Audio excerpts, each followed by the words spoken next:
I love video games. They've been my main hobby for most of my life, and now I make videos about video games, which is great. But recently I've been analysing new games and critiquing new systems, and I've noticed a slow but insidious trend toward games becoming more and more monetized, but not fairly monetized.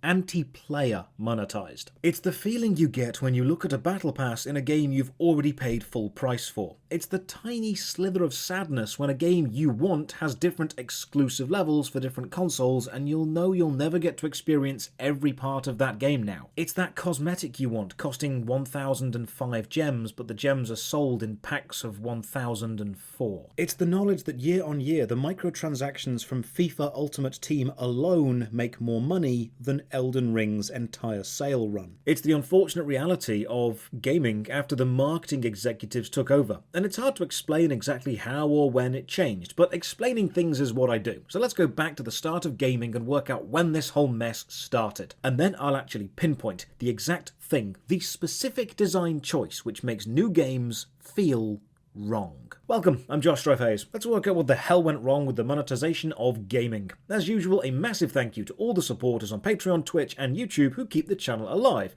More information on how you can support at the end. For now, let's begin. Let's go back to the 1980s and early 1990s. The video game revolution was kicking off, but home consoles weren't yet mainstream, so we went to arcades. You put your money in and played a game, effectively making arcades the socially accepted pay-to-play model. There's no denying arcades were bloody expensive. I remember dropping way more than I should have done to complete Time Crisis, but while this was expensive, there was a very simple relationship between the game, the money, and the player. Pay money, get access to the whole game. Victory depends on your skill. Game designers knew it was a simple transaction, and they knew someone would simply play as long as they were able to, so they had to make the game hard so you would die more, and so pay more. This is why the Turtles game had that underwater bit, it's why House of the Dead bosses were damage sponges, it's why Ghosts and Goblins was everything that Ghosts and Goblins is. In the early days of home consoles, when people would rent games, we even called difficult levels blockbuster levels, designed to make the rental period longer and so you'd have to keep renewing it. So why don't these money-hungry games make us feel the same way as modern money-hungry games? Well, it's because the trade of money for game was simple, and there was nothing insidious about the transaction itself. You knew what you were giving,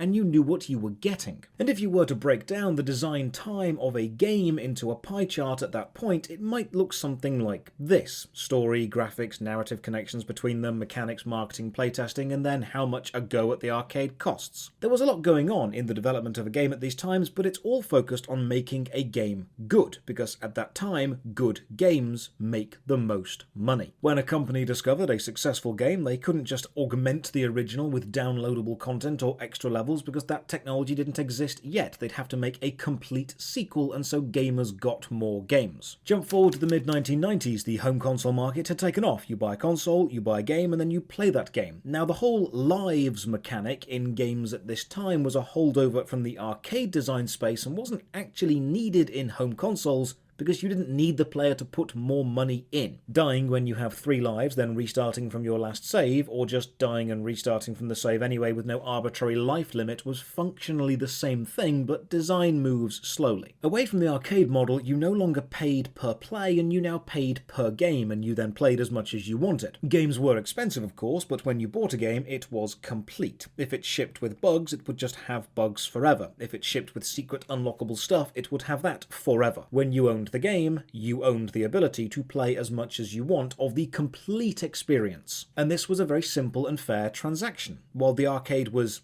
here's a game, pay us to have a go, the console was, here's a game, pay us to keep it and play it whenever. But the home gaming scene wasn't just consoles, it was also PCs. Now, back then PC gaming wasn't as mainstream as it is today, but it did come with one major advantage. Because the PC held a load of data files on its hard drive instead of just reading them from the disk or cart like a console, developers could create additional content for a game and sell that. Like the incredible RPG Baldur's Gate, releasing in 1998, and then the multi-hour-long expansion Tales of the Sword Coast in 1999. This was a time in gaming where developers could develop additional content, but when they did, it was usually a lot of content. PC games saw expansion after expansion, Morrowind seeing the Tribunal and Blood Moon expansions, Diablo 2, then the Lord of Destruction expansion, and all the extra modules for Neverwinter Nights. This was additional content for a game without being a sequel, but again, gamers didn't hate this because the transaction was very simple to understand and it felt fair. You gave them money, you got an experience designed to be the most fun it could possibly be. The biggest difference in this era is there's no trickery. You're not being manipulated. It's just a straight up understandable product. If we again take the idea of breaking down game development time into a pie chart, you've probably got a few new bits to the pie by now. Magazine adverts and articles, some TV ads, and the arcade price replaced with a box price.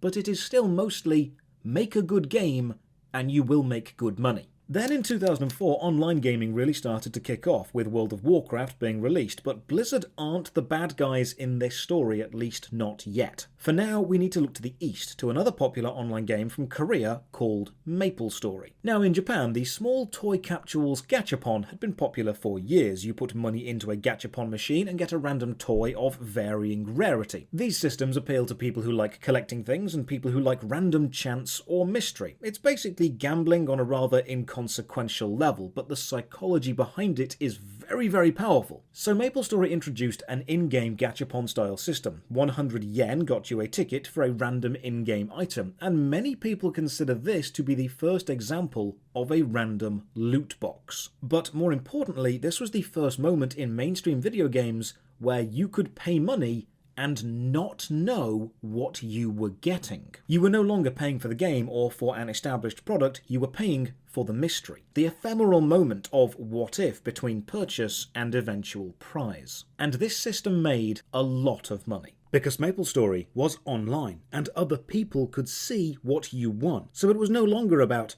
having the game and enjoying the game, it was now about a sense of community and prestige when you have something somebody else doesn't. If you make your game multiplayer, competition amongst players becomes a thing, and there are a subset of players who enjoy being seen as the person with the best stuff. And unlike real gachapon machines, which were either a physical distance to travel to or had a queue by them or sometimes just sold out, virtual gachapon tickets were unlimited, entirely within the company's control and could be bought constantly. MapleStory already had the in-game items made, so they were selling the excitement of chance, and they were tapping into the collector and completionist mentality of many hardcore gamers. So game developers began to see they didn't actually need to sell a gaming experience anymore. They could instead sell the small adrenaline spike of potential. This was a turning point. A moment investors realised it was completely worthwhile to dedicate at least some game development time, not to the game itself, but to systems within the game designed simply to extract money from the player after they had started playing, but without giving them a complete new game. This is the first part of the puzzle for where we are today. So let's put this idea of sell random chance into a little box. A box of all the design tricks which don't favour the player or make the game necessarily any better. A box of design tricks which don't make you think, oh my god, this is amazing, I need to tell all my friends, but instead use the game as a simple vehicle for additional monetization. Now, the techniques in this box are not games themselves. They cannot exist on their own. They aren't symbiotic with a game because they don't enhance each other. They are parasitic because they need the game to survive but don't necessarily improve it. We'll call this box Abusive Monetization Strategies, or for a more catchy title, Pandora's Box of Bad Design. The main danger of this box is, if we were to take the pie chart of game development time now, knowing that this box exists and knowing the techniques inside it can make a decent amount of money, the finance people know they need to find space for the techniques within this box somewhere on the pie chart, which means something else must lose out. Jump forward 2 years to 2006. The Western gaming market hasn't yet discovered the mass appeal and psychological dominance that loot boxes have, but they have discovered something just as important. Gamers will pay money to look different. And it all kicks off with this stupid horse. Now, I've made a complete video on the history of this horse, but the short story is The Elder Scrolls Oblivion was a great game with some great DLC, Knights of the Nine and the Shivering Isles. But you could also pay a few dollars to give your horse armor. Now, it's important to understand this is completely cosmetic. It doesn't actually make your horse any better in combat or defend it, but you can buy it. And people did. In fact, a lot of people bought it, and this highlighted another thing. Making a game takes a long time, but once the main game is made, the development time it would take to make a cosmetic for that game is relatively short, and that cosmetic can be sold for a small amount of money, but it can be sold many, many times. The cost is micro, but the sales volume is high, hence microtransaction. Separate from the idea of a complete expansion, which would expand a game and make the game experience bigger, a microtransaction adds hardly anything beyond the original experience. It's almost inconsequential, but it's not free. So now developers know expansions are a bit risky, but microtransactions are very safe and very small. Even if they don't sell, it's not a great waste of developer time. So the focus shifted away from selling a main game with lots of expansions to selling the main game and then lots and lots and lots and lots of small additional things. The problem with this is now developers had a vested interest in keeping the coolest cosmetics or the most fun little things out of the base game and instead releasing them as additional microtransactions, which is something we'll see happen more and more. And this absolutely does not favor the player, because it leads to an experience where you as a player, even though you have bought the game, when you sit down to play it, you do not feel like you have access to the whole game, because you don't. It used to be you bought a game and got a game. Now it's you buy a game and you get the main framework, which you need to pay more to flesh out. So let's add sell small additions to your game as microtransactions to the box of abusive monetization strategies, and as the box grows, so does the space it would need to take up on the game development pie. Now we head into 2009 to the rise of Facebook and one of the cornerstones of casual gaming and monetization progression, Farmville. Farmville was everywhere in the late 2000s, made by Zynga, and these guys were masters, because Facebook was everywhere, everyone was on it, and even non-gamers were gaming, which sounds great. But they were burning through the game too quickly. They were enjoying it and then just moving on, which was not great because Facebook is all about retention. So Farmville did something really counterintuitive to increase player retention. They gave you daily energy so you couldn't progress more than a certain amount every day. Now these games were mostly played by people on phones and laptops, and people got bored pretty quickly. And one of the best ways to prevent boredom is to limit your time with something. Absence makes the heart grow fonder, as they say. So energy systems limiting what actions you could take, or timers connected to growing your crops or building things and you couldn't progress them quicker. By making the player progress only in short but intense bursts and then wait for their next fix of game, you either force them to pay more money to gain more energy or to skip the timers, or you make them return tomorrow. And this is game design focused on the formation of daily habits. The psychological power of the habit has been studied for years. Motivational speakers talk about them, self-help books push them, and now gaming companies were looking to use them as a way to turn players into users. Because it wasn't just about the game being fun anymore. The focus wasn't on giving the player the best experience you could give them and letting the player enjoy it at their own pace. The focus was about the game being effective at encouraging a specific behavior response from the user. Encouraging the user to return day after day is habit forming. Someone who plays your game habitually is more likely to remain playing even after the game itself has stopped being enjoyable. They're just continuing the habit. Along with this, game designers knew you would also have friends on Facebook that may not be playing the game, and they wanted those friends to play the game, which is why they put the mechanics in the game of share this achievement with your friend to get bonuses and get boosts. A huge amount of people began playing Facebook games not because they thought they would be the type of game they enjoy, but because they were doing their friend a favor by starting up. They were supporting their farm. They were joining their mafia. And just like MapleStory's gacha being viewed by the players in the game, you could share the progress of your farm. You could show off how far along you were, which spurred competition. So we can add limiting progression per day and encouraging you to invite your friends to start the game to give yourself advantages, or the ability to share your progression with the community, which is why achievements on almost all consoles and PCs are publicly viewable, into the box of abusive monetization strategies. And while habitually playing something isn't generating money in itself, it does keep the audience around longer so they can be exposed to other, more successful strategies. Now, some people will point out that paying to advance more or paying to skip timers is in some ways similar to the old arcade process of dying and then putting more coins in to continue, and it is similar, but there is a crucial difference. With an arcade game, you could, in theory, finish the game entirely on skill. These timers and energy bars in games such as Farmville cannot ever be finished on skill alone, because you will hit a wall that you will need to either wait for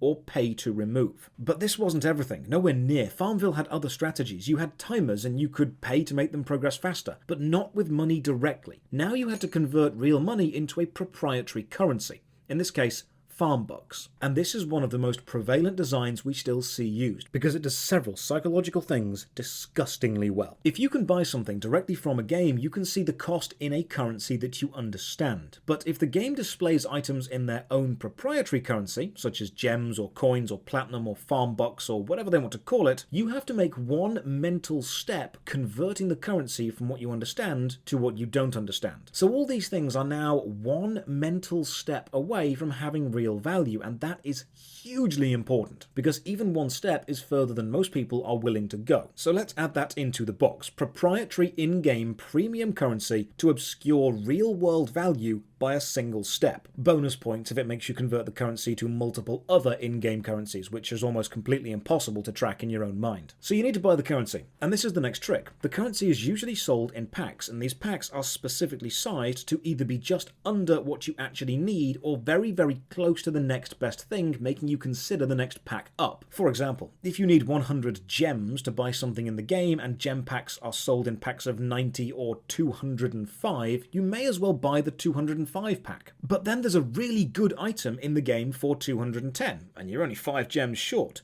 But the next pack contains 500 gems. But there's a mega item for 505 gems, and you're only 5 gems shy of that now. You're not thinking about the number 505, you're thinking it's only 5 and then only another 5. Much smaller jumps for much higher jumps in value. You'd be a fool if you didn't take them, right? So that's going in the box of bad design. But let's say you do buy a pack. Whatever pack you buy, you will spend your unique in-game proprietary currency, but then you'll discover something else. The currency is non-refundable, and it is almost impossible to spend all of it. You'll always be left with some random number, like 4 gems or 2 bits of platinum. It's never 0.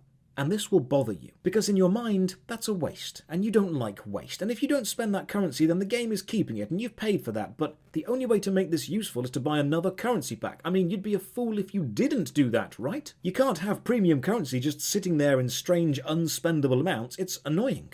And it's by design. So add that to the box. But maybe you know all this, and you're not a fool. You won't spend a lot, you'll wait for a sale, but oh look, you're a brand new player and there's an offer. A load of premium currency, a boost, a few cosmetics. It's a limited time offer, and it's all for the low price of just under $1. Now you'd definitely be a fool if you didn't buy this. If you've ever wondered why the intro packs to almost any game are such good value, it's because studies have shown people who buy a single purchase are much more likely to make another purchase. So you want to make the first purchase really enticing. And it's because some phones need you to authorize in-app purchases. But once you have authorized one, it will not double check for any extra purchases. So you confirm that you want to buy the cheap pack, and then it doesn't double check for the expensive packs, because every screen between the player and a purchase is a moment they could doubt and reconsider. So you want to get those, "Are you sure you want to purchase this?" checks agreed with and out the way early. Unusually cheap intro microtransactions just to get you into a habit. Let's add that to the box. And while the box is looking pretty anti-player and anti-consumer so far, it's nowhere near full. To truly see how effective this ugly design can be, we only need to go forward 1 year to 2010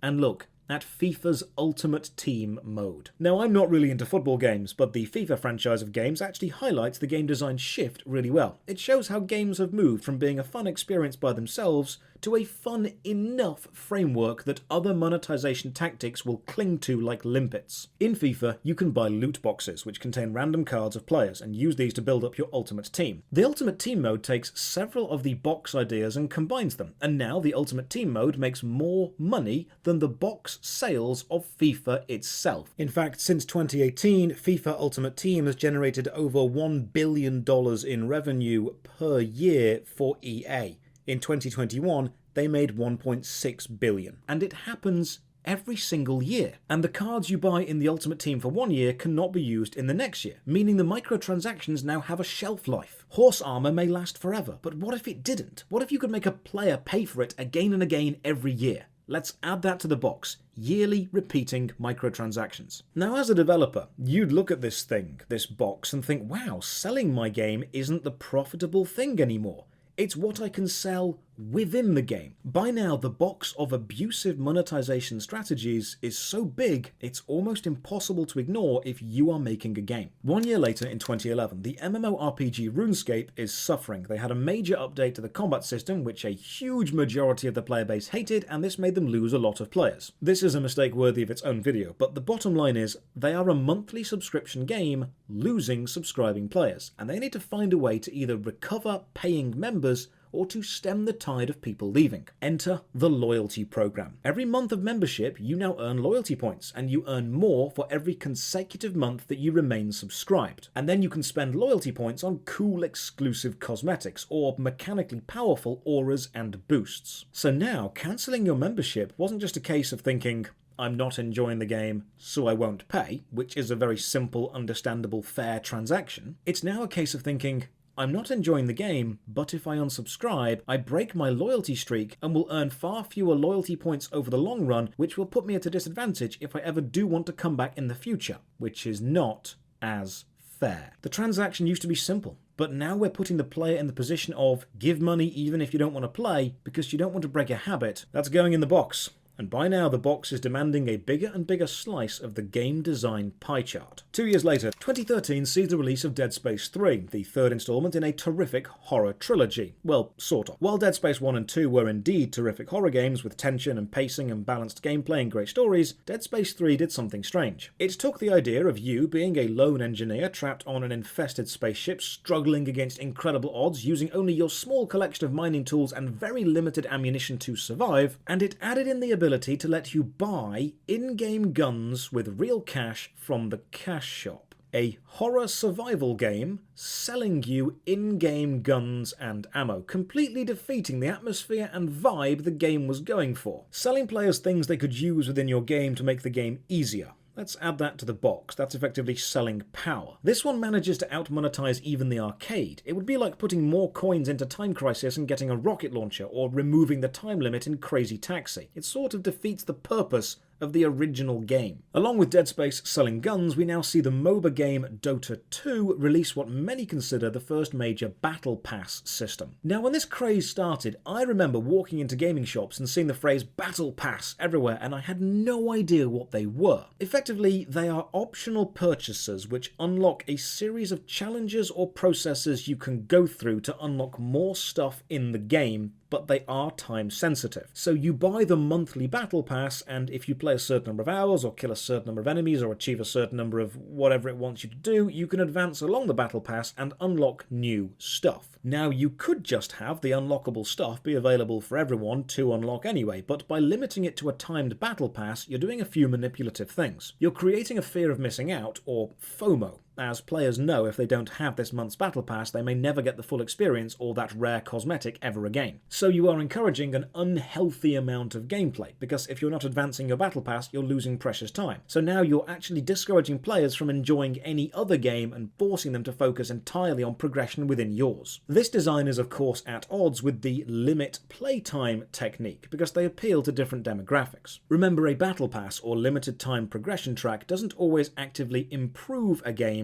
but it does always increase that game's revenue, so throw it in the box. By now, even the concept of a fun, well-made game is starting to look like a horrifically augmented shadow of its former self. Imagine what a well-made game would look like if you tried to shoehorn in all of the techniques in this box. And unfortunately, eventually, you won't need to imagine. We're seeing it more and more. Later that same year, one of my favourite games comes out, Assassin's Creed Black Flag, a fantastic pirate game. There's just one problem. Unless you own both a PlayStation and an Xbox and are willing to buy 2 copies of the game, you can never experience the full game. Black Flag featured console-exclusive levels, which not only fueled the petty console wars, but also highlighted the fact that marketing executives were now powerful enough to tell games developers exactly what their players deserved, or more importantly, what their non-players don't deserve. This is not player-focused design at all. And while I completely understand the power of console exclusives, when I walked into a game shop and picked up 2 copies of Black Flag and realised no matter what I choose there is a mission I won't get to play because I don't have the right console, that didn't leave a good taste in my mouth. So while Dota may have started the Battle Pass idea, it was almost perfected 4 years later in 2017 by Fortnite Season 2, which replaced the Season shop with a Battle Pass system. And then later in November of 2017, we witness a bit of gaming history, and it fills us all with a sense of pride and accomplishment. Star Wars Battlefront 2 was an amazing game which released back in 2005, not to be confused with Star Wars Battlefront 2, which was a mediocre game which released in 2017. It was a full-price game and yet also had a loot box system in it along with premium currency system. This led to a Reddit user complaining that even though they'd bought the $80 deluxe version of the game, they still couldn't play as Darth Vader from day one. Unlocking Darth Vader means buying his hero crate, which costs 60,000 in-game credits, or you can spend real money. Now, you can earn an average of 250 credits per 10-minute match at the time, so you'd have to grind for roughly 40 hours of constant gameplay, longer than the average completion time of most video games, to unlock a single rare character. Or you could pay crystals in the premium shop and spend those on hero crates and just hope. EA responded to this Reddit complaint saying the reason crates were so expensive or take so long to unlock is to give a sense of pride and accomplishment to players who did manage to unlock them. This becomes the most downvoted comment in Reddit history. So, locking premium parts of your full-priced game behind either hours of grind or spending even more money to unlock the cool stuff before other people who bought the same game as you. Now, it's important to understand that games having things locked within them is not necessarily bad design. One of my favourite games of all time is SSX Tricky, the snowboarding game, and as you play through that you unlock new characters, new boards and new tracks. Progression within a game and rewarding that progression with new mechanics, new characters and new areas is not bad. The problem was progression wasn't the only way to unlock this. You could simply pay more money to get it immediately. And because it was a competitive game, people who paid the extra money were at an advantage over those who did not. This is a video about how newer games feel wrong, and it feels wrong to buy the same game as someone else and to know that they will have an advantage over you if they pay more. Throw that in the box of abusive monetization. Why not? It's going to work. And then 5 years later, Diablo Immortal happened. Now, I've already covered Diablo Immortal pretty extensively in the video The Diabolically Immoral Diablo Immortal and its follow-up about the legendary crests, because it took basically every idea from the big box of abusive monetization and sprinkled them liberally over a somewhat Diablo-looking game, including multiple premium currencies, a deliberately similar in-game item which functions slightly differently to a paid version of the same thing, and multiple battle passes all called different things. But don't worry, because everyone assured me that Diablo Immortal was a mobile game, and thus would not be representative of the actual next Diablo game, which would be Diablo 4. Everyone told me Diablo 4 would be a full game by itself, with no cash shop, with gameplay first, and none of the strategies from the big box of badness. So of course there are various digital versions of the game, the more expensive ones giving you an accelerated battle pass bonus allowing you to progress quicker, and there is a cosmetic cash shop using its own proprietary currency. And if you're thinking Diablo doesn't need all these extra bells and whistles to be a good Diablo game, you are correct. These have not been added because they make the game better, they've been added because they make the game money. And then Darktide released, which is a full price game with an abusively priced cash shop. Or you can grind for hours and hours and hours and hours and hours to get some of the cheap things in that shop. And now we're here. So why have games become like this? Simple, because games are businesses. Games have been businesses since arcades, since consoles allowed you to buy the game and have it in your own home. They have always wanted to make money. But up until now, the best way to make the most amount of money was to make the best game you possibly could because people would buy it, and that was it. The transaction was finished. It was fair. The best way to make money on modern games is to make the best framework as a holder for these strategies. And companies have experimented with various methods to increase income over the years, from gacha loot boxes to pre-orders, console exclusives to battle passes, energy systems to just straight up selling power. And instead of hiring game designers, they hired psychologists to build habits, to reinforce addictive behaviors, to design gameplay loops which encourage spending. The problem was these techniques were never about the player having fun. They were about the user being monetized. And when a marketing executive pictures you playing a game, you aren't pictured smiling and laughing with friends. You're pictured opening your wallet and reaching for your credit card, because that's their goal. And eventually, the Pandora's box of abusive monetization strategies was so full of proven, effective techniques that making a game is often no longer about the game, at least not for the people in charge of the money. The game is now simply a life support system for as many of these systems as you can design into it. The game is a host, and the parasite of monetization has begun to take over, and the unfortunate reality is this works. Even with a breakout incredible success like Elden Ring, which won Game of the Year and sold over 18 million copies as of this video, at $60 a sale, that's over $1 billion in sales worldwide, that is still slightly shy of how much money Genshin Impact made this year. It is still shy of how much money FIFA Ultimate Team has made every year for the last 4 years. The reality is, when companies look at that pie chart of game development time and how they divide developer time or invested money, that big box of abusive monetization strategies, that Pandora's box of terribleness, is so effective, they would be hurting their own profit to not put at least some of the techniques in. The older designers simply didn't have the knowledge of this box, and even if they did, they didn't have the technology to act on it at the time. Modern design often puts the player into an awkward position where the game has spent more time focusing on the manipulative, abusive systems than it has on just being the best game it could be. So what is the exact choice which makes games feel wrong? Is it MapleStory's fault for adding Gachapon? Is it Oblivion's fault for the horse armor? Is it Dota's fault for the battle pass? FIFA's fault for the success of Ultimate Team? Is it Farmville's fault for mastering the addiction cycle? Or is it EA's fault for locking away Darth Vader? Unfortunately, it's kind of all of them. It's just the reality of games design today. You cannot close the lid on Pandora's box. Designers can't unknow the effectiveness of these techniques. And every game made for the rest of time has to either use them or actively choose to avoid them. So the exact choice that makes a game go from being the best it can possibly be to anti-player or anti-consumer is when a designer or a marketing executive stops thinking about how they can make the best game they're capable of and starts throwing some sly glances toward the box in the corner. And when they say, hey, this technique may not fit our game perfectly, but it's proven to make a lot of money. Do you think we could put it in our game? That is the moment any specific game goes downhill from what it could be from a player's perspective. And the worst part is that big evil box and all its dark design knowledge is constantly being added to. And when you play a new game and spot the cash shop and the battle pass and the premium currency and the awkward pack size and the loot boxes and the exclusive levels, and when you just feel